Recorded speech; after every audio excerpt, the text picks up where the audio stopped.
Hello everyone, welcome back to my YouTube channel.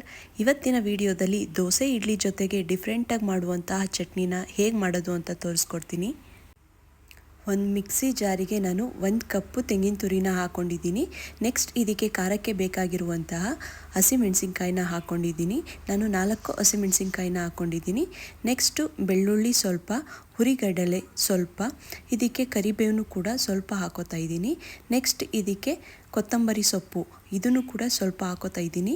Next ಇದಕ್ಕೆ ರುಚಿಗೆ ತಕ್ಕಷ್ಟು ಉಪ್ಪು ಜೊತೆಗೆ ಸ್ವಲ್ಪ ನೀರನ್ನು ಸೇರಿಸ್ಕೊಂಡು ನುಣ್ಣಗೆ ರುಬ್ಕೋಬೇಕಾಗುತ್ತೆ. ಇವಾಗ ನೋಡಿ, ಗ್ರೀನ್ ಕಲರ್ ಚಟ್ನಿ ರೆಡಿಯಾಗಿದೆ. ತುಂಬ ಟೇಸ್ಟಿಯಾಗಿರುತ್ತೆ ಮತ್ತು ಕ್ವಿಕ್ಕಾಗೂ ಕೂಡ ಮಾಡ್ಕೋಬೋದು. ನೆಕ್ಸ್ಟ್ ಇದನ್ನು ನಾನು ಸರ್ವಿಂಗ್ ಬೌಲ್ಗೆ ಹಾಕೋತಾ ಇದ್ದೀನಿ. ಇವಾಗ ರೆಡ್ ಚಟ್ನಿ ಮಾಡೋದು ಹೇಗೆ ಅಂತ ತೋರಿಸ್ಕೊಡ್ತೀನಿ.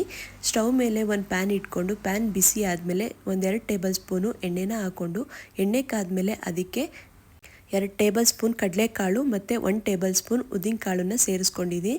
ಇವೆರಡೂ ಕೂಡ ಎಣ್ಣೆಯಲ್ಲಿ ಚೆನ್ನಾಗಿ ರೋಸ್ಟ್ ಮಾಡ್ಕೋಬೇಕು.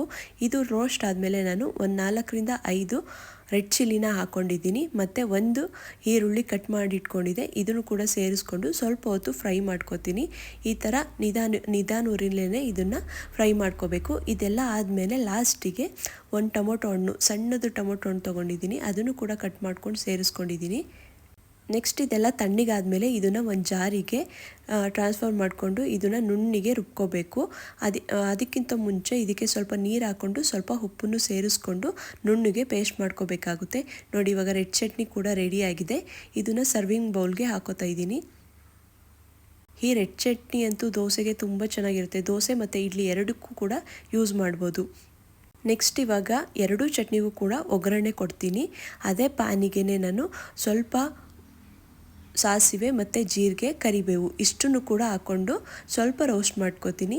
ಇದಾದಮೇಲೆ ಇದನ್ನು 2 ಚಟ್ನಿಗೂ ಕೂಡ 1 ಸ್ಪೂನ ಹಾಕ್ಕೊಂಡು ಮಿಕ್ಸ್ ಮಾಡ್ಕೋತೀನಿ. ತುಂಬಾ ಚೆನ್ನಾಗಿರುತ್ತೆ. ದೋಸೆ ಮತ್ತು ಇಡ್ಲಿಗೆ ಬೇಗನೆ ಕ್ವಿಕ್ಕಾಗಿ ಮಾಡ್ಕೊಳ್ಳುವಂತಹ ಚಟ್ನಿ ಇದು. ಈ ವಿಡಿಯೋ ಇಷ್ಟ ಆಗಿದ್ದರೆ ಪ್ಲೀಸ್ ಸಬ್ಸ್ಕ್ರೈಬ್ ಮಾಡಿ. Thank you.